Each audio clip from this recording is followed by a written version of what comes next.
ব্যবসায়ীরা লাভবান হতো এবং সরকারের একটা আন্তরিকতা মানুষই স্টক করে রাখে, সিজন বাড়ায় যায় তারপরে বিক্রি করে। দর্শক বন্ধুরা, আজকে আমরা সেই আপনাদের পরিচিত মুখ, ভাইরাল মুখ লুৎফর ভাইয়ের কাছে চলে আসলাম এবং আজকে কেমন নয় পাট কিনলো, পাটের বেচা বিক্রি, সেই সাথে বিভিন্ন তথ্য উপাত্ত আপনাদের সামনে তুলে ধরবো। আপনারা আমাদের সঙ্গে থাকুন। সুপ্রিয় দর্শক, ঠিক অবস্থায় মনে করেন আমরা কিন্তু বারবারই মেল মালিকরা বারবারই আপনার স্টক পার্টিদের সুযোগ, প্রত্যেকটা বছরই স্টক পার্টিদের এই সুযোগটা করে দেয়। আপনার নিজেরাই দেখেন, আপনারা মনে করেন সাংবাদিক প্রতিনিধি আমাদের কাছে যে তথ্যগুলো নেন, বিগত বছরের যে তথ্য এবছরের তথ্য কিন্তু ভিন্ন চিত্র। এবং আরেকটা জিনিস, আজ 3 বছর আমি দেখতেছি যেমন পেঁয়াজ, রসুন, পাট, বাংলাদেশে কৃষি প্রধানের সবচেয়ে বড় ফসল হচ্ছে এই 3টা। সিজনে প্রত্যেকটা মানুষই স্টক করে রাখে, সিজন বাড়ায় যায় তারপরে বিক্রি করে এবং সিজনের বাড়ায় দেওয়ার পরেই এই প্রত্যেকটা পণ্যেরই কিন্তু দাম কমে যাচ্ছে। আমার এই 3 বছরের আলোকে আমি এই কথাটা বললাম। পেঁয়াজের বাজার মনে করেন সিজনে ছিল ৩,৮৩২, এখন মনে করেন ২৬০০-২৫০০ টাকা। রসুনের বাজার ছিল একই অবস্থা, মনে করেন ১৬00-১৭00 বা ২,২২০০-২৫০০ টাকা। পাটটা মনে করেন আমরা সিজনে কিনছি, এই পাটগুলো মাথার পাটগুলো আপনি মনে করেন এই পাটগুলো আপনার সিজনে আমরা কিনছি ৩৫০০ টাকা। এটা একটু ভালো কোয়ালিটি। জি, এটা আপনার ভালো, মানে এটা দিয়ে আপনি 8 পাউন্ড সিবি করতে পারবেন। আচ্ছা, বুঝছেন, 8 পাউন্ড সিবি করতে পারবেন এই পাটটা। এইটার পরে হচ্ছে এটা জি, এটা হচ্ছে মাজলা, আর এগুলো হচ্ছে এসএমআর টাইপের পাট। বুঝছেন? আচ্ছা, আবার একটু আমাকে দামটা জানাবেন যে আসলে এসএমআর টাইপের এটা কেমন দাম চলে? এটা এসএমআর টাইপের পাটটাই আজকে 4000 টাকা। 4000 টাকা। তারপরে যেটা কিনছেন, তারপরে এটা 4100 টাকা। 41, আর যেটা এটা হচ্ছে 4250। 4250। এই হচ্ছে বাজারের অবস্থা। এলাকে 4300 পর্যন্ত মনে হয়। 4300 পর্যন্ত দুই একটা পাট বেচা কেনা হয়েছে। এবং এই পাটটা হাট থেকে গুডাউনে আনতে 50 টাকা খরচ আছে ভাই। খাজনা নেয় 12 টাকা মন। তারপরে হাটের লেবারি নেয় 10 টাকা মন। হাট থেকে ভ্যান ভাড়া নেয় 10 টাকা। এখানে আনলোড করতে নেয় 6 টাকা। লুৎফর ভাই, অনেকে কমেন্ট করতেছে যে আসলে পাটের বাজার তো 2024 সালে বা তার আগে আমরা দেখেছি যে মিল মালিকেরা যে দাম বলছে, মানে একটা আশা দিয়ে কেনাচ্ছে, পরবর্তী দেখা যাচ্ছে যে ব্যবসায়ী যারা মাস পয়েন্টে আপনাদের মতো ব্যবসায়ীদের ছেড়ে দিচ্ছে এবং মনে 400-500 টাকা লস যাচ্ছে। আসলে এবছর কেমন? এবছর দাম আরো বেশি। হ্যাঁ, এবছর মনে করেন যেমন গেল বারে 3200-3300 টাকা বাজার ছিল, রাইট। সেই বাজারটা মনে করেন লাস্ট বিক্রি হয়েছে সর্বোচ্চ 4000 টাকা।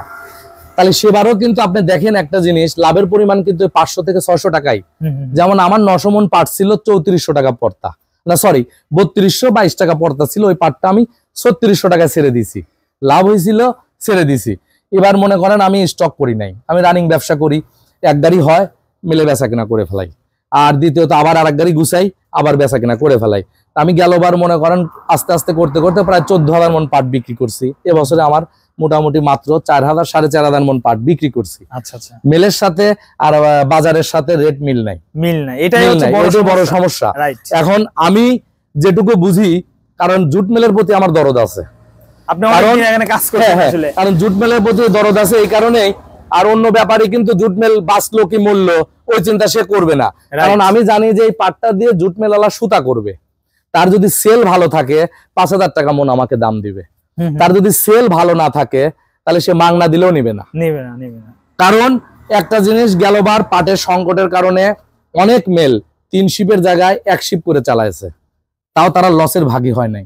আর বাংলাদেশের যে মালগুলো যেমন সিআরটি মাল, সিআরএক্স মাল, তারপরে বিভিন্ন কারুপণ্যের হ্যান্ড ব্যাগ করে, তারপরে আপনার পাপোশ করে, এগুলো যারা কেনে তারা তো মনে করেন যেটুকু লাগে সেটুকু কিনে নেছে। আর বাংলাদেশে যারা রপ্তানি কারক আছে তাদের যে পর্যন্ত এলসি আছে বা টিটি আছে, এই মালগুলো যদি সরকার চিন্তা ভাবনা করে দেওয়ার অনুমোদন দেয়, তবে গাই ভারতে যাবে, নাহলে নেপালে যাবে, পাকিস্তানে যাবে, কারণ তাদেরও তো পড়তা হচ্ছে না।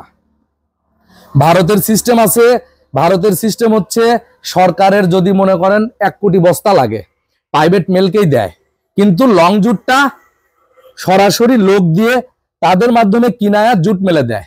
এখন মনে করেন বাংলাদেশে এই জিনিসটা করলো সরকার, বাণিজ্য মন্ত্রণালয় বা পাট অধিদপ্তরের ডিজি আছে, তারা যদি বলে যে আমাদের খাদ্য অধিদপ্তরের ফুডের বা বিএডিসির বস্তা লাগবে, তাহলে এই পাটটা মনে করেন কেনার পরে এই পাটটা একটা মেলকে বলবে তোমার যত কাঁচা পাট লাগে আমি দিব, তোমার উৎপাদন খরচটা কত সেটা আমাকে বলো।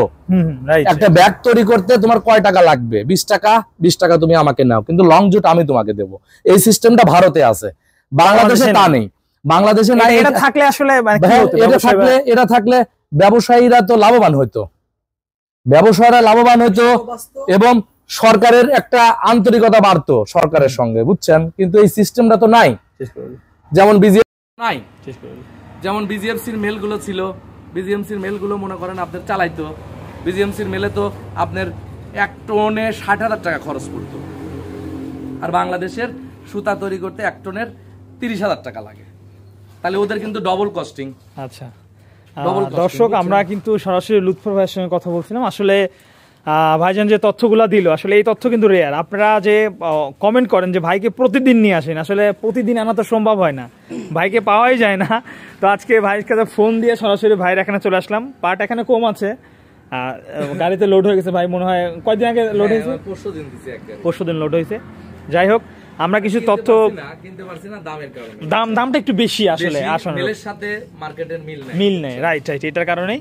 যাই হোক সুপ্রিয় বন্ধুগণ, আমরা কিছুটা হলো তথ্য আপনাদেরকে দিতে পেরেছি এবং আমি চেষ্টা করবো লুৎফর ভাইকে মাঝে মাঝে আনার জন্য, যদিও আসলে পাওয়া যায় না। সুপ্রিয় দর্শক, এই ছিল আজকে আমাদের সর্বশেষ আপডেট। সবাই ভালো থাকবেন, সুস্থ থাকবেন।